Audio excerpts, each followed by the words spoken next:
Sorry for the interruption. Thank you for joining us this Tuesday morning. This spring, there has been an outbreak of mass lapwing swoopings on innocent residents in the local Clayton area. Residents are claiming that the bird swooping at this time of the year is unusual behaviour and are questioning as to whether this is due to climate change. Yes? Yes? Okay. I've just received news that there has been another attack on the corner of Dorr and Joslin Street. I repeat, Dorr and Joslin Street.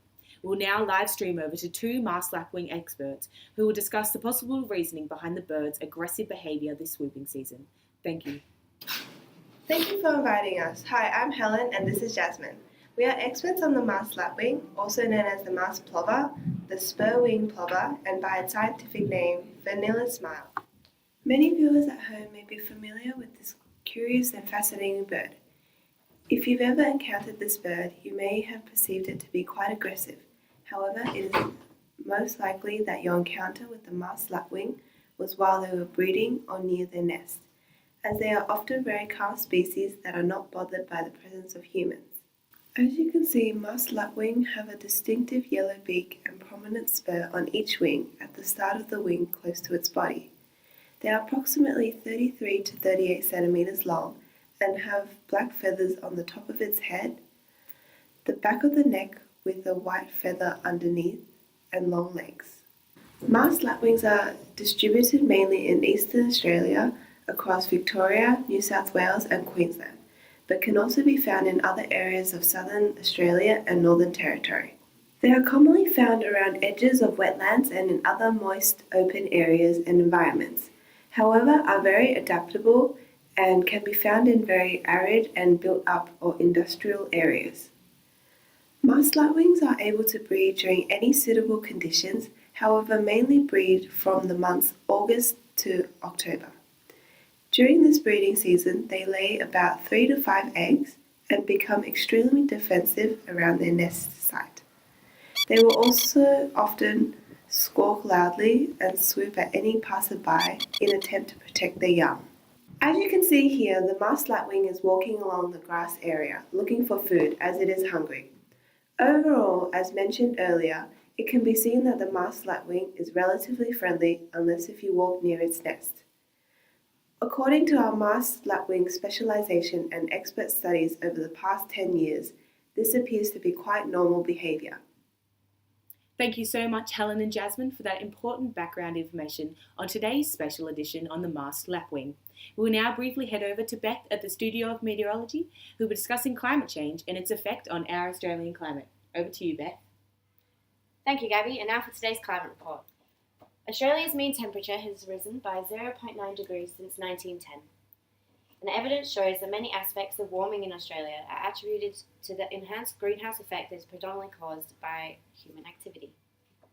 Under these enhanced greenhouse conditions, annual average temperatures are projected to further increase in the Australian region and may also have an impact upon the rainfall patterns. The most recently published climate change projections in Australia suggest that by 2030, the annual average temperatures could be 0.2 to 0.4% higher relative to 1990, and by 2070, it could be as much as 6 degrees higher. Here are some of the proposed impacts of climate change based on the current predictions.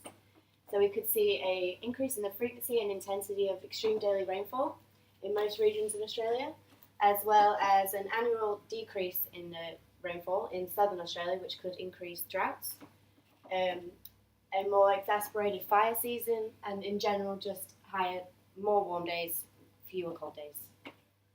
In addition to these direct impacts, these changes are expected to have a profound effect on virtually all species in Australia. With particular reference to birds, some examples may include the changes in distribution of the species, the changes in the movement patterns, as well as the changes in the abundance of both the species and the food source, which potentially could cause local extinctions. As well as this, we are likely to witness changes in the physiology, morphology, and behavioural patterns of these species in response to the changing climatic conditions and the diminishing habitat and food availabilities. Overall, climate change will persist into the future and create challenges for these species to adapt to the new surroundings.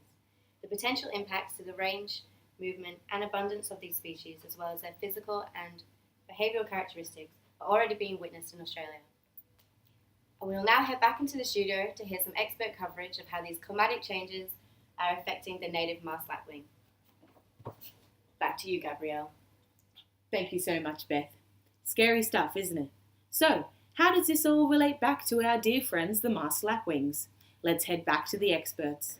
My colleague Helen and I have been tracking the marsh lapwing over the last 3 months, recording the sightings, locations, date, and the behaviour of the birds.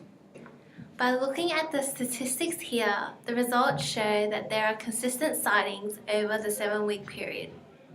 However, multiple sightings are located at the same study site, such as the lemon-scented lawns and the Jock Marshall Reserve at Monash Clayton campus, as well as other sightings at Regional Victoria and Gels Park. But the sample size acquired delivers great precision and allows to track the changes in the population of the bird. The main behaviours observed over the last 3 months were squawking, pecking on the grass, feeding, flying around the open plains, and calling. As you may have been informed over the last recent years, and just previously in Miss BJ's fantastic weather report, supported by the years of intense research and study undertaken by my colleagues and myself, it is apparent that the Earth's temperatures have been increasing due to the global climate change.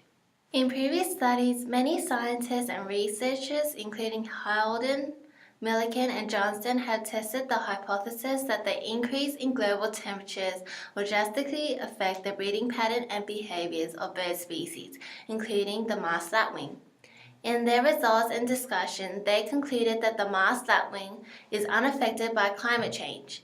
This may be due to the habitat diversity of the marsh lapwing, which illustrates that the bird can adapt to many environments. The findings from our study conducted by Helen and myself demonstrates consistent results over the 7-week period, including the main behaviours and typical territories of the bird. Thank you so much for that interesting report. So, that concludes the mystery of the swooping lapwings. Turns out it's just a breeding season like any other for these fascinating, majestic and territorial birds. And that concludes today's special segment on the masked lapwings. Make sure to tune in tomorrow night as we explore the strange smell coming from the Jock Marshall Reserve and uncover the mystery of what is really growing in there. Thank you for watching. This is Gabrielle reporting for Climate Watch News.